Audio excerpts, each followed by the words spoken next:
Noong 1992, binadtrip ng Pepsi ang buong Pilipinas. Paano nila ginawa? Pag-usapan natin.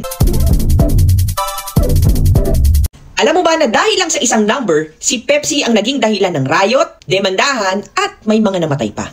This is a true story. The year was 1992. It was Pepsi versus Coke.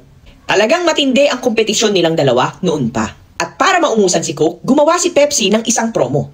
At tinawag tong Number Fever. Simple lang naman ang mechanics. May 3-digit number sa bawat bottle cap. At everyday, may winning number na i-a-announce sa TV. Ang premyo?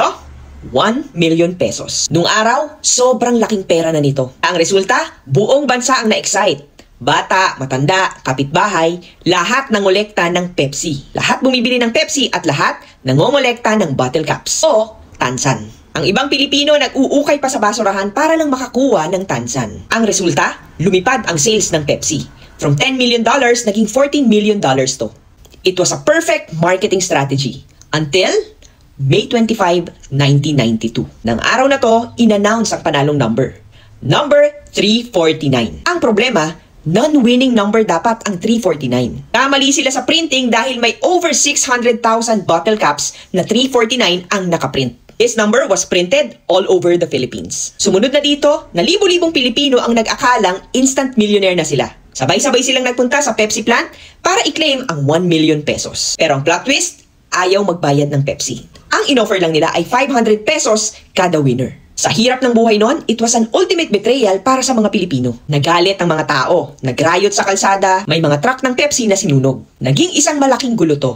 At 5 ang binawian ng buhay. Pero may isang taong lumaban para sa mga biktima at ito ay si Vicente Del Fierro. Isa siyang consumer advocate. Dinala niya ang 800 winners at idinimanda si Pepsi sa halagang $400 million.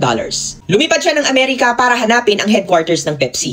Pero ang natanggap niya, demanda galing sa Pepsi ng libel. Inuyog siya ng court cases hanggang sa binawian na rin siya ng buhay due to heart failure. Namatay si Del Fierro bilang isang Pepsi consumer advocate. Sa huli, nalugi ang Pepsi sa Pilipinas, bumagsak ang sales nila at inagaw ulit ng Coke ang Corona. Lahat ng gulong to nangyari nang dahil lang sa isang maling print. Isang maling numero na sumira sa multi-million empire ng Pepsi. Ikaw, buhay ka na ba at naaalala mo ba ang gulong to noong 1992? Comment mo naman sa comment section.